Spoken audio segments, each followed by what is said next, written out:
Salam alaikum wa rahmatullah wa barakatuh. Aujourd'hui, je vous fais cette vidéo pour vous parler de l'état d'impureté chez les femmes et de la compatibilité de cet état avec le dhikr, la salat et la ruqya.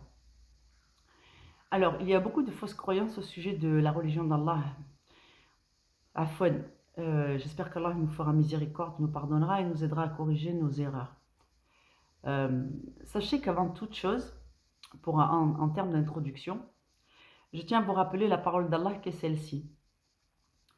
Allah dit, vous trouverez dans le repos, vous trouverez du repos dans la salat.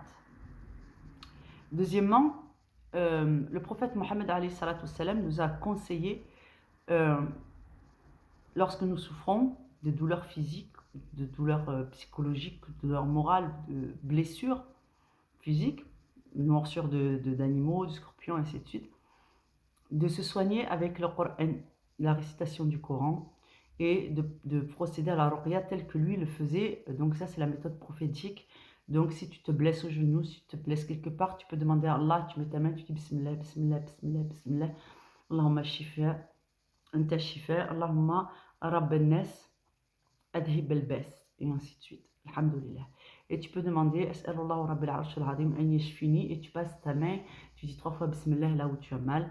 Et tu poses ta main et tu demandes à Allah de te soigner, de t'apporter un apaisement dans les zones qui te sont douloureuses. De la même façon, quand la femme est menstruée, rien au monde ne peut justifier qu'on refuse de prononcer le nom d'Allah pour se guérir et rester dans la guidée. Donc que la femme soit menstruée, qu'elle soit en phase d'accouchement, qu'elle soit en train d'accoucher dans la douleur et dans les douleurs de l'enfantement, Allah, c'est lui-même qui nous dit que dans la salat, il y a une guérison, une guidée et une protection. Donc, quand tu es en état de difficulté, de souffrance, euh, subhanallah, même si tu n'as pas d'eau, imagine-toi que tu sois pris en otage quelque part, ou que tu sois chez des beaux-parents ou chez des gens qui te laissent pas accéder à ce dont tu as besoin. Et toi, tu as besoin du secours d'Allah, alors que tu sois en impureté, que tu n'aies pas d'eau, que tu n'as pas la possibilité de faire ton wudu, subhanallah, il faut prier. Donc, le fait d'être en état d'impureté, Allah dit ne priez pas en état d'impureté. Oui, une femme qui a ses menstrues ne peut pas aller sur le tapis et dire je vais acquitter de mes salades traditionnelles, mes 5 salades par jour. Par contre, elle a le droit d'invoquer, elle a le droit de lire le Coran, elle a le droit de demander la protection d'Allah, elle a même le devoir de ne pas oublier Allah en période de menstrues, parce que c'est une période difficile, surtout pour les femmes, c'est une période difficile. Et on a besoin du secours et du réconfort d'Allah Azza wa Jal. Donc, que rien ne vous empêche en toute situation d'adorer Allah. Et bien au contraire, les situations éprouvantes pour l'être humain sont une occasion privilégiée de l'adoration d'Allah. Donc, ce qu'Allah dit, c'est que quand tu as la possibilité de faire tes ablutions, quand tu as la possibilité de t'acquitter de tes choses, de tes salats, selon les rites de purification, hein, eh bien, il faut se purifier. Si tu es en période de menstru, et tu ne peux pas t'acquitter de la salade, mais tu peux quand même faire la ruqya. Tu peux quand même te soigner si tu as un mal au cul, si tu as mal au ventre, si tu as mal au sein, si tu as mal quelque part, tu peux quand même utiliser le dhikr.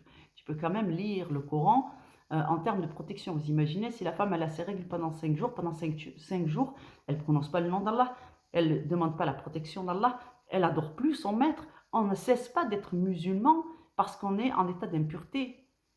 Donc, il faut bien comprendre que c'est très spécifique. Juste la prière sur le tapis 5 fois par jour pendant les menstrues de la femme, on ne le fait pas. Mais en dehors de cette façon de prier, qui est le commandement d'Allah, toutes les autres façons de prier sont recommandées d'être maintenues.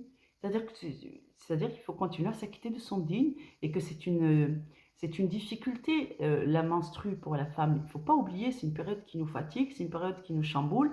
Ça peut être suivi et associé de douleurs. C'est inimaginable ce qu'on peut supporter en période de menstrue.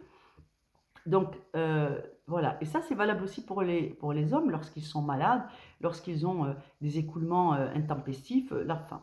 Bref, tout ce qui peut arriver autour de l'impureté ne vous empêche pas de demander à Allah la guérison, de vous acquitter de votre purification en termes de ruqya.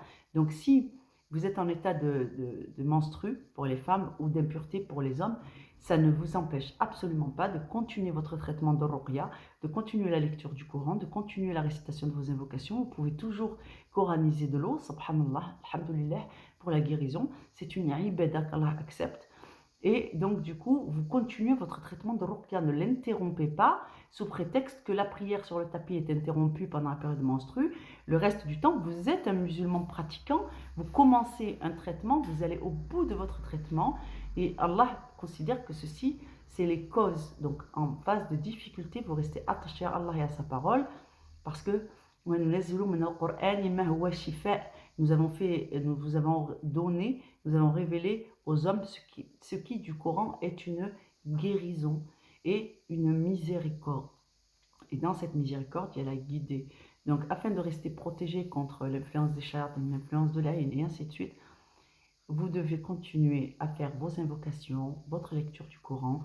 Tout au plus, si vous pouvez, vous lavez-vous les mains si vraiment vous faites les ablutions comme si vous alliez, euh, quand vous êtes menstrué par exemple, vous faites vos ablutions. N'hésitez pas à lire le Coran. Parce que le Coran, comment vous dire? Quand une femme elle est menstruée, elle ne peut pas toucher le Coran. Ah, nous on a les mains propres, on a les mains sales. Aujourd'hui, il n'y a personne qui va te lire le Coran si tu ne le lis pas toute seule, tu es à la maison. Et donc du coup, si tu ne lis pas ton livre, et ben subhanallah, il n'y a personne qui va venir te faire la lecture du Coran, d'accord? Donc les mœurs sont ce qu'elles sont, les époques changent et les difficultés des gens d'aujourd'hui sont considérables. Donc il faut arrêter de véhiculer des épreuves supplémentaires, d'ajouter des épreuves supplémentaires à des gens qui sont déjà éprouvés. Allah vous accorde des facilités. Donc, si vous ne voulez pas toucher un livre en état de menstru, eh bien, récitez tout ce que vous savez du Coran et appliquez-vous dans sa récitation. Parce que c'est largement licite et c'est même recommandé. Enfin, Allah c'est mieux, il est notre maître, qu'Allah nous facilite. Assalamu alaikum wa rahmatullahi wa barakatuh.